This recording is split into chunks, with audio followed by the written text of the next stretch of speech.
For those of you who are watching this program for the first time, what we do on this show is that we discuss Buddhist truths with Buddhist masters, practitioners and scholars in an effort to better comprehend the vast and timeless Buddha Dharma. Without further ado, the topic of our discussion on this program is an insight into Buddhist truths and a Buddhist perspective on youth-related problems. And our guest speaker on this very special episode is His Eminence Gyalwa Dokhampa. Welcome to our show. Thank you very much. Before I start with my questions, is there any opening remark that Rinpoche would like to make? I've been watching this for the few times and I've been very kind of felt it is something very meaningful, especially to analyze and realize. Because Buddha said that you have to learn that, listen to the teaching, then analyze and you will realize yourself. It's very good. But at the same time, I must also confess that I feel a little bit the hot seat to be on this interview because last time I think you interviewed H.E Rinpoche, yes, who is a great master. And compared to him, I myself, I am very young in experience, lacking in knowledge, so I feel a bit of hot seat. But at the same time, I am fortunate that with the kindness of His Majesty, His Holiness H.E Khenpo, I was able to study in Tango, meet many great teachers, also receive some teaching from His Holiness H.E Khenpo themselves.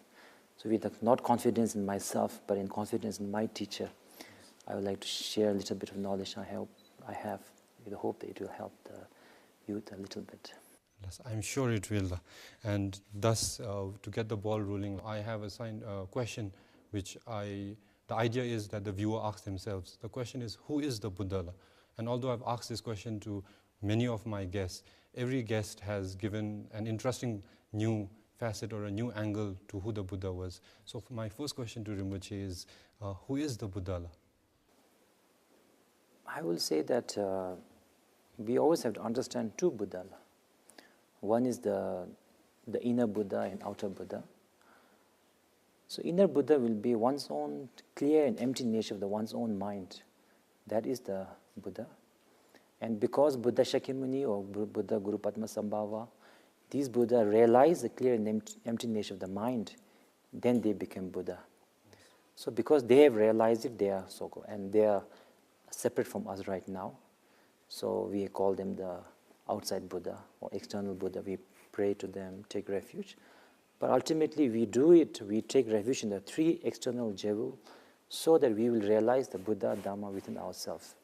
So I will say it is, more of one's own nature of the mind.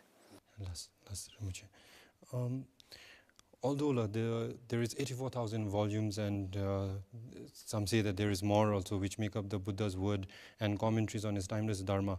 And I'm sure that everything we discuss over the length of this program would be Dharma. But if Rinpoche would be so kind as to share with the viewers a condensed essence of what the Buddha expressed. From what I understand, I think the condensed essence of what all the Buddha taught is basically that one should not be doing negative deeds, negative karma, which is a source of suffering. And one should be accumulating positive deeds, means beneficial deeds. That is a source of happiness for us and others.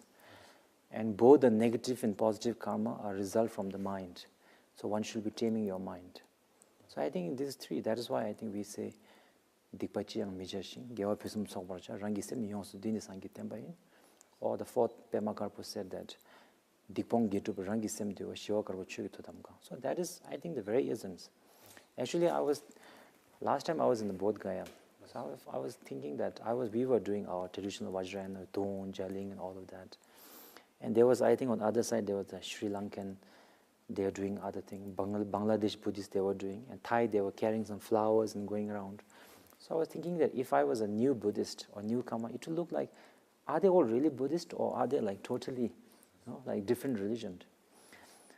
But then I was thinking, then I remembered this essence, and I was thinking that if you go to a Thai monk and ask, are you trying to purify negative karma? Are you trying to accumulate merit? Are you trying to transform your mind? They have to say yes. You go to Bangladesh, the same answer. They cannot say no to these three. So I think these three are the essence, in my opinion.